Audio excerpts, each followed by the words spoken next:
Magandang araw mga kagoma! Ano ba itong Pestalozopsis leaf fall disease? Ito ay isang sakit sa dahon ng goma na sanhi ng Pestalozopsis fungus.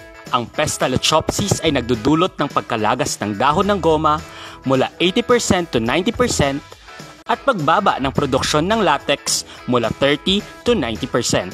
Ang sintomas ng Pestalozopsis sa dahon ng goma ay typical na bilog, kulay light brown to dark brown na lesion o batik. Ang fungus na ito ay naikakalat sa pamamagitan ng hangin at rain splash. Ano-ano ang maaaring gawin pag inatake ng Pestalozopsis ang rubber plantation?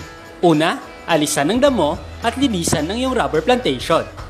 Pangalawa, maglagay ng abono 900 grams kada puno sa isang taon. At pangatlo, mag-spray ng systemic fungicide sa iyong rubber plantation.